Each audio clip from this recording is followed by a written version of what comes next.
हाय guys, welcome back. So last video में हमने बात की if RHS is equal to 0 then we find auxiliary equation, its roots and corresponding complete solution with the help of this table.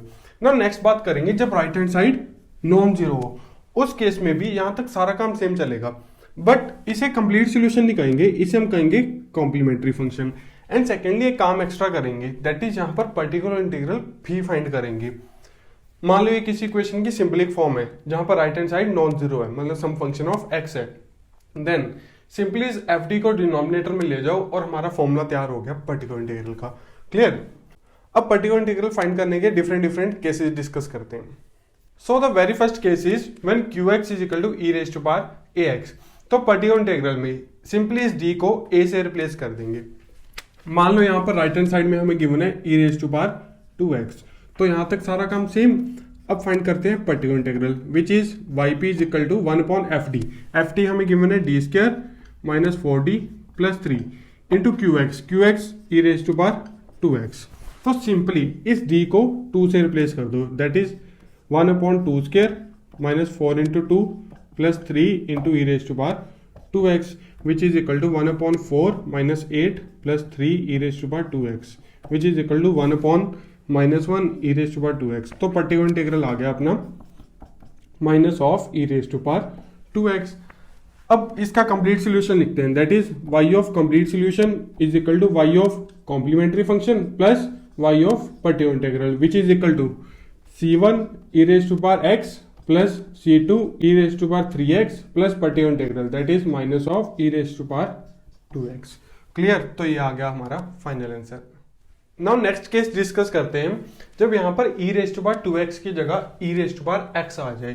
तो इस बार particular integral के लिए d को रिप्लेस करेंगे 1 से, क्योंकि यहां पर a की वैल्यू गिवन है 1, that is 1 upon 1 square minus 4 into 1 plus 3 into e raise to power x which is equal to 1 upon 3 plus 1 4 4 minus 4 0 into e raise to power x। तो इस बार डिनोमिनेटर में 0 आ गया और हमें पता है समथिंग अपॉन 0 इज अनडिफाइंड, तो यहां पर ये रूल फेल हो जाएगा। सो जब भी यहां पर F A that is denominator की वैल्यू 0 आ जाए तो सारी इक्वेशन को x से मल्टीप्लाई करो और डिनोमिनेटर वाली टर्म को डेरिवेटिव कर दो, दैट इज इसको इक्वेशन नंबर 1 मान लो। So by 1 yp is equal to सारी इक्वेशन को x से मल्टीप्लाई और डिनोमिनेटर का derivative that is 2d minus 4 into e raise to power x. अब फिर से इस d को 1 से रिप्लेस कर दो, that is x into 1 upon 2 into 1 minus 4 into e raise to power x which is equal to x into 1 upon 2 minus 4 minus 2 e raise to power x. तो particular integral आ गया इस case में minus of x by 2 into e raise to power x. Clear.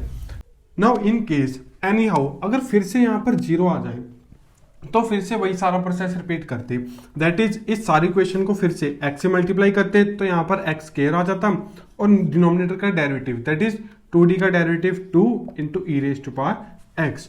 तो इस case में particular integral ये वाला आ जाता। क्लियर। मतलब जब भी डिनोमिनेटर 0 बने तो इस प्रोसेस को चला दो। क्लियर। अब नेक्स्ट बात करते हैं जब राइट हैंड साइड में कोई कॉन्स्टेंट आ जाए, मान लो यहाँ पर 1 आ गया। अब हमें पता है 1 को हम लिख सकते हैं e raise to power 0 because something raise to power 0 is 1, और 0 को भी हम लिख सकते हैं 0 इंटू एक्स, है ना।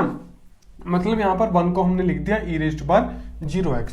तो कंपेयर करने पर हमें a की वैल्यू मिल गई 0, तो इस बार d को रिप्लेस करेंगे 0 से, that is 0 square minus 4 into 0 plus 3 into e raise to power 0x that is 1 by 3 into e raise to power 0x that is 1। तो इस बार पर्टिकुलर इंटीग्रल की वैल्यू आ गई 1/3। तो सिंपली यहां पर yp को रिप्लेस कर देंगे 1/3 से। अब अगर 1 की जगह यहां पर 2 3 4 या कोई और कांस्टेंट k ही आ जाता तो इसको हम लिख सकते हैं k इंटू 1, तो यहां से कांस्टेंट को बाहर निकाल लेते और पीछे बचा 1 को फिर से लिखेंगे e raise to power 0x। मतलब सारा प्रोसेस सेम चलता, बस यहां पर बाहर k आ जाता। Clear. Now the last case जब राइट हैंड साइड में cos हाइपरबोलिक या sin हाइपरबोलिक x आए। हमें पता है cos हाइपरबोलिक x का फॉर्मूला है e raise to power x plus e raise to power minus x upon 2। तो यहाँ से 1/2 कॉमन निकाल लो और पीछे बचा 1 upon t square minus 4d plus 3 into e raise to power x plus 1 upon D square minus 4d plus 3 into e raise to power minus x. तो next यहाँ पर डी को रिप्लेस कर देंगे 1 से और यहाँ पर डी को रिप्लेस करेंगे -1 से, और इसके आगे सारा काम आप खुद भी कर सकते हो। क्लियर? सो रूल नंबर 1 में हमने देखा जब राइट हैंड साइड में ई रेज टू पावर एक्स है तो डी को रिप्लेस करेंगे ए से, एंड अगर रूल फेल हो जाए मतलब डिनोमिनेटर वाली टर्म 0 बन जाए तो इक्वेशन को एक्स से मल्टीप्लाई करके डिनोमिनेटर वाली टर्म का डेरिवेटिव कर देंगे। एंड सेकेंडली अगर क्वेश्चन में कोई कांस्टेंट कॉस हाइपरबोलिक या साइन हाइपरबोलिक हो तो भी ये इसी वाले केस में फॉलो होंगे, मतलब उनको भी हम e raise to power a x की फॉर्म में लिख सकते हैं और बाकी सारा काम सेम चलेगा। सो आई होप आज की वीडियो आपको अच्छे समझ आ गई होगी।